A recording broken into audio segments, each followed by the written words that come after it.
आजच्या भागात 6 स्पर्धक आपल्या सोबत होते. 3 स्पर्धक आता उपांत्य फेरीत पोहोचलेले आहेत. आज उरलेले 6 स्पर्धक आपल्या सोबत आहेत आणि सगळ्यांच्या चेहऱ्यावरती मला एक खूप असा एन्थुझियाझम दिसतोय की प्रत्येकालाच आता उपांत्य फेरी गाठायची आहे. हा कुठेतरी निर्णय सगळ्यांच्या चेहऱ्यावर दिसतोय आणि मला ते बघून खरंच खूप बरं वाटतं. एकदा जोरदार टाळ्या या सगळ्यांसाठी होऊन जाऊ द्या, कारण ऑडिशन्स पार करून त्यानंतर प्राथमिक फेरी जिंकून हे सगळे इथपर्यंत पोहोचलेले आहेत. So wish you all the best. आणि परीक्षकांची अनुमती असेल तर सुरुवात करूया.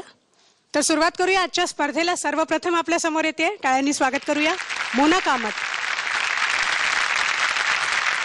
हाय मोना, कशी आहेस? हॅलो, मस्त. अच्छा, आता दिवाळी आता आहेच, अगदी म्हणजे अशी जवळ आलेली आहे. 2 दिवसावर अगदी. आणि आपण आता दिवाळी इकडे सेलिब्रेट करतोच आहोत. आणि एक गोष्ट जसं मी मगाशी म्हटलं तुम्हाला सगळ्यांना सांगायची आहे की तुम्ही सगळे विनर्स आहात. पहिली फेरी पार करून तुम्ही इथपर्यंत पोहोचलेले आहात. त्यामुळे आता आपण नॉमिनेट झालोय आणि इकडनं पुढे आपल्याला आणखीन जरा टेन्शन घेऊन जास्ती चांगला परफॉर्मन्स द्यायला पाहिजे, हे काही ठेवू नका डोक्यात. तुम्ही सगळे विजेते आहात, तुम्ही ते सिद्ध केलेलं आहे एकदा. ओके, सो सगळे इथे बसलेले जे प्रेक्षक आहेत त्यांनी तुमच्या गाण्यावर खूप प्रेम केलेलं आहे, तर त्यांचं मनोरंजन आज तुम्ही करा, म्हणजे मार्क समोरून आपोआप मिळतील. नक्की नक्की. Okay, all the best. Thank you. प्रभाती सूरनभिरंगती दश दिशा भूपाळी म्हणती. प्रभाती सूरनभिरंगती दश दिशा भूपाळी म्हणती. प्रभाती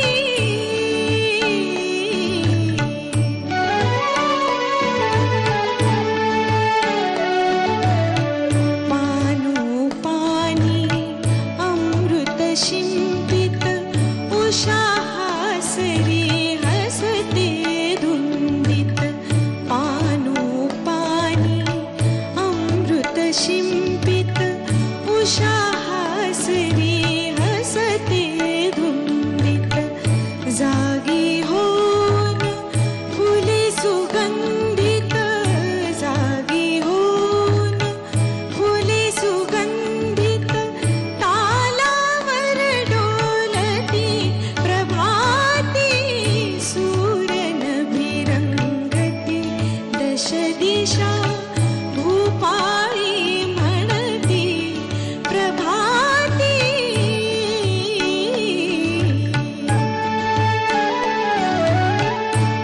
कृषीवलाची हाक ऐकून मोठ धावते शीतामधुनी. कृषीवलाची हाक ऐकून मोठ धावते शीतामधुनी. पक्षी आपुल्या मधुर स्वरानी, पक्षी आपुल्या मधुर स्वरानी. स्वरात स्वर मिळविती प्रभाती सूरनभिरंगती दश दिशा भूपाळी म्हणती. प्रभाती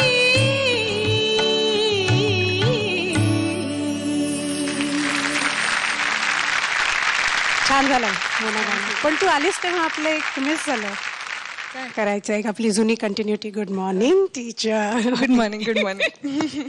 आणि सुरुवात करण्यापूर्वी एक गोष्ट सांगायची. गाणं तू म्हणालीस वसंत प्रभू यांचं गाणं म्हणालीस. आज वसंत प्रभू यांचा स्मृती दिन आहे, तेव्हा त्यांच्या स्मृतीमध्ये एकदा जोरदार टाळ्या झाल्या पाहिजेत. Mona teacher, happy Diwali. Same too. अशा राग बेस्ड कॉम्पोजिशनना थोडं जास्त कॉन्सन्ट्रेशन सुराच्या विषयी हवं असं वाटतं. कारण भीमसेनजींनी फार सुंदर यमनबद्दल एकदा ते बोलले होते की आपल्याला घरात बसल्यानंतर खिडकीतून जेवढा आकाशाचा तुकडा दिसतो तितकाच यमन अजून आपल्याला कळलाय, त्याच्या पलीकडे यमन खूप आहे. तर सूर आता सगळीकडे तू सुरुवात केल्यापासून ना असं टेंटेटिव्ह म्हणजे अगदी थोडक्यात सांगायचं तर आपल्या घरात जरी लाईट गेले तरी आपण सहज पाणी प्यायला पोचू शकतो, म्हणजे आपल्या किचन पर्यंत. पण नवीन घरात राहायला गेल्यानंतर आपण असं तो आधार घेत जातो ना भिंतीचा की कुठे असेल लाईटचं बटन, आणि मग तसं सगळं ट्रॅव्हल होतं. तर तितकंसं सुरात नाही झालं, बाकी काय नाही. मोना गाणं असं भिजलेलं वाटलं पाहिजे.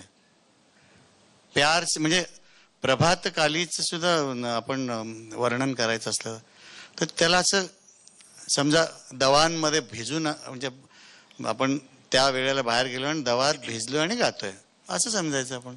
ते गाणं पण ते नुसतं वर्ण भिजलं नाही पाहिजे, ते आतनंही भिजलं पाहिजे. दा रा रा रा रा रा रा रा आपण म्हणजे ब्लॉक्स लावतोय असं.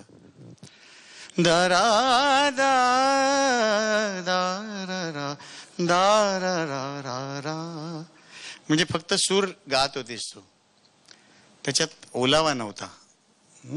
तुम्ही इथे आल्यानंतर ह्या गोलाच्या मध्यभागी गायला उभं राहिल्यानंतर मनाने ज्या वेळेला कॉन्सन्ट्रेट करता, एक विचार करता, एक डोळ्यासमोर काही व्हिज्युअलाइज करता, त्यावेळेला त्या गाण्यामधल्या सिच्युएशनमध्ये जो जाऊ शकेल तुमच्यापैकी, ह्या स्टुडिओतनं मनाने बाहेर जाऊ शकेल, या कॉम्पिटिशनमधनं मनाने बाहेर जाऊ शकेल आणि त्या गाण्याची अनुभूती घेऊ शकेल, त्याला काहीच अवघड नाही.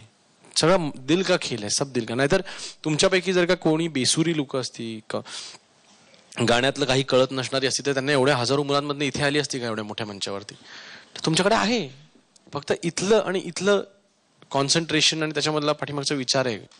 ऑल द बेस्ट आणि दिवाळीच्या खूप खूप शुभेच्छा तुला. तुम्हाला